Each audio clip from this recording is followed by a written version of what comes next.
صلى الله عليه وسلم. اللهم صل على سيدنا محمد وعلى آل سيدنا محمد.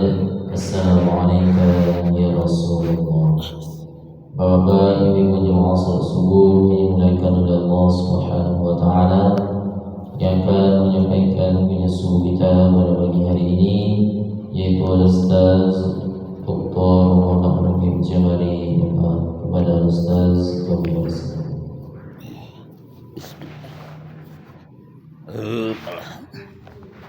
Yuk kita mulai Pak.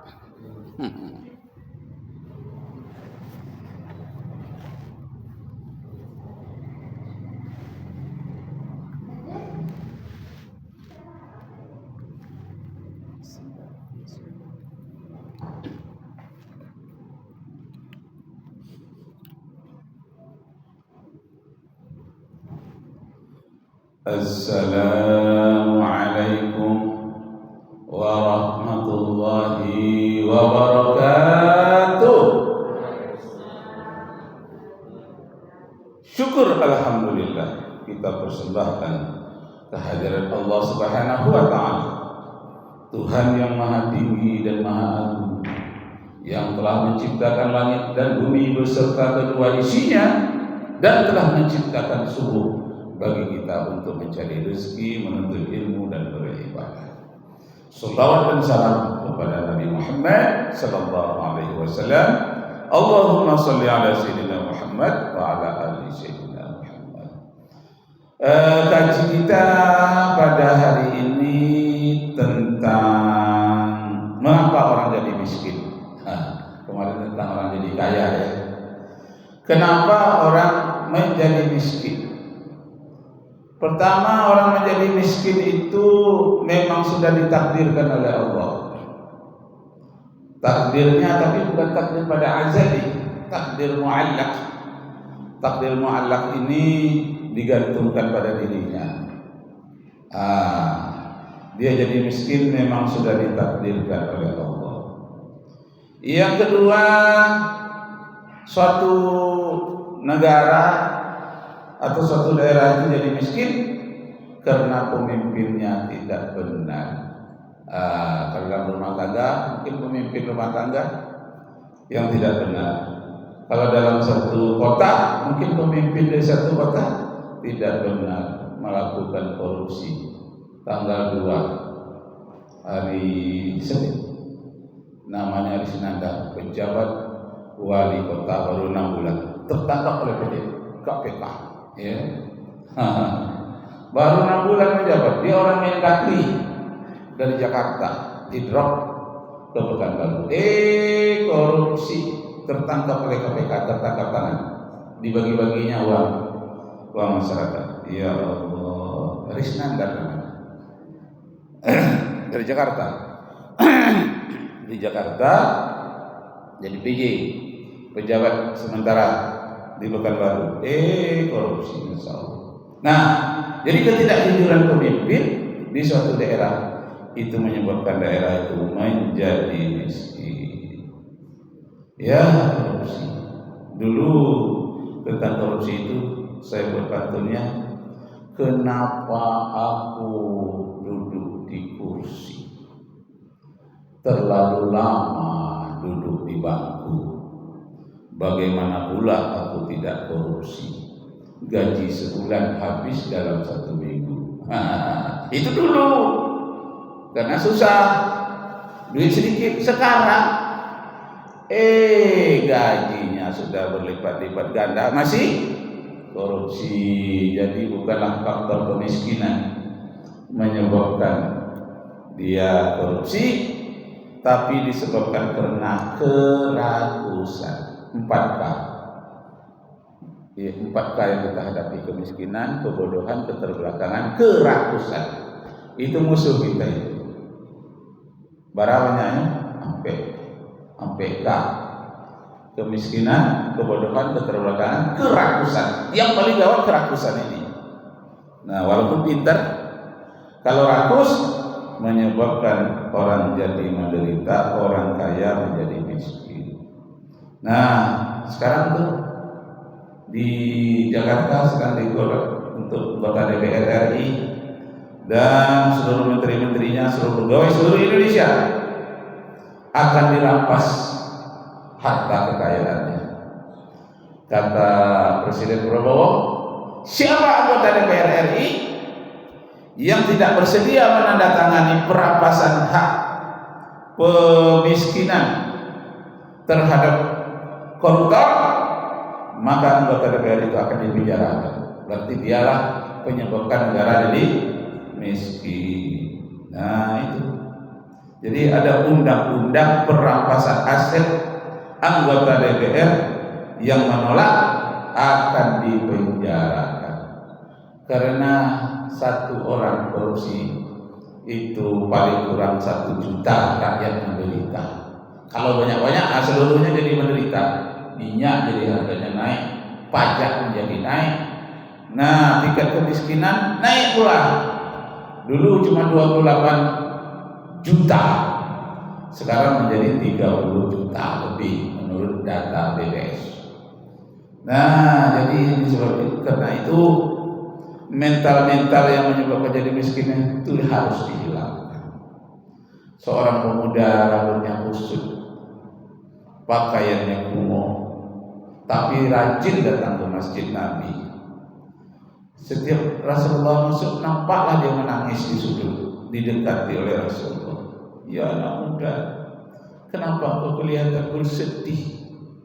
Wajahmu kelihatan agak susah, rambutmu agak acak-acakan, pakaianmu tak teratur. Ada apa wahai anak muda? Hidupku miskin ya Rasulullah. Dulu saya tak miskin, sekarang saya jadi miskin. Waktu hidup ayahku, aku kaya raya, tapi setelah ayahku meninggal, aku jadi miskin ya Rasulullah. Kata Rasulullah, apa pekerjaan?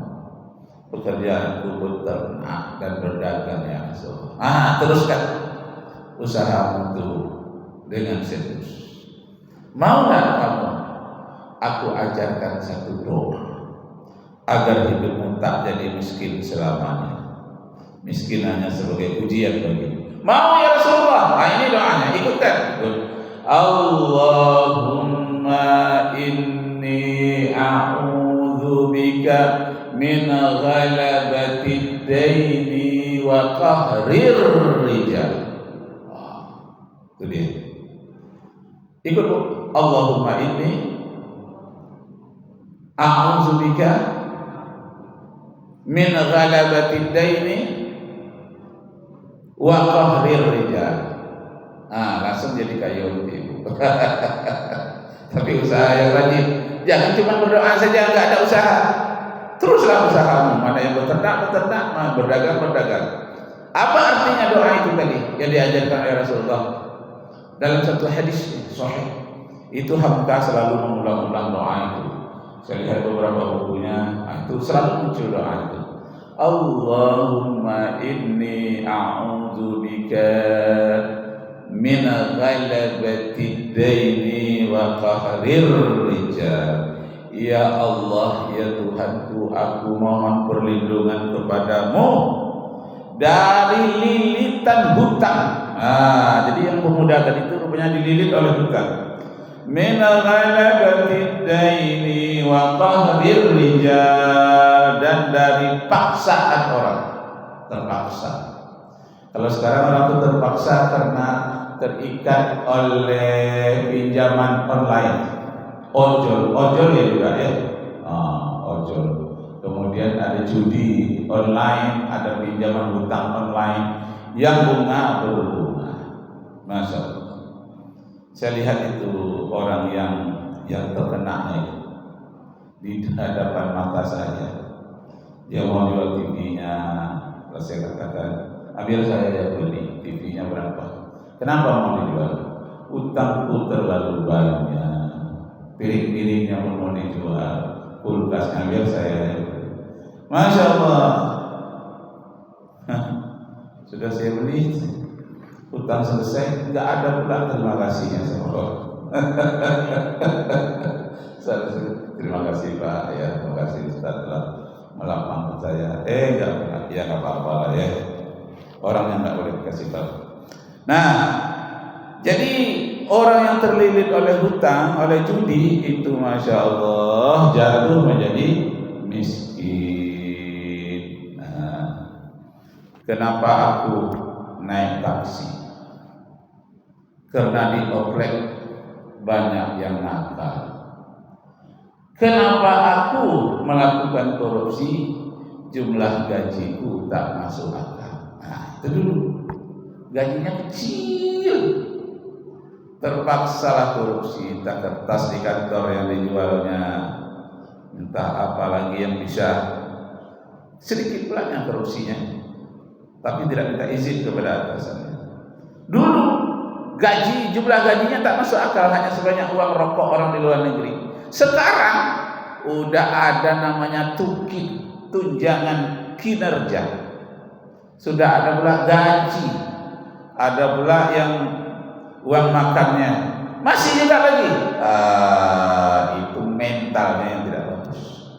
Itu bukan lagi masalah yang berkaitan dengan kebutuhan sehari-hari. Itu kebutuhannya sudah ingin lebih seperti orang kaya yang menengah ke atas. Nah, jadi Bapak Ibu yang terhormat, kenapa orang jadi miskin? Karena tidak mau menabung di hari mudanya, tak hidup tanpa perhitungan. Yang paling kuat prinsip menabung ini orang Cina. Kalau dia dapat duit 5 juta itu 3 juta dia tabungkan. Yang untuk makan dia hemat-hematkan 2 juta. Jadi 3 juta per bulan. Berbeda lah dengan pegawai yang lain. Yang begitu dapat gaji dia cari makan enak. Mana soto yang paling enak, bukan lalu pergi ramai-ramai. Besok kau bayar ya ini aku sekarang bayar. Habis uang untuk hilir mudik kemana-mana, kurang perhitungan. Nah, jadi miskin itu karena tidak mau menabung, kemudian hidup tanpa perhitungan. Yang kedua karena memberi barang-barang yang tidak penting. Banyak orang kalau sudah beruang ya, tapi bukan beruang yang manjat-manjat di hutan ya. Orang kalau sudah beruang dia selalu membeli hal-hal yang tidak penting, hal-hal yang tak berapa diperlukan, itu dibelinya. Akhirnya uangnya habis untuk hal-hal yang tidak berguna. Mubazir. Ayat Al-Quran mengatakan, innal mubadirina kanu ikhwanas syayatin.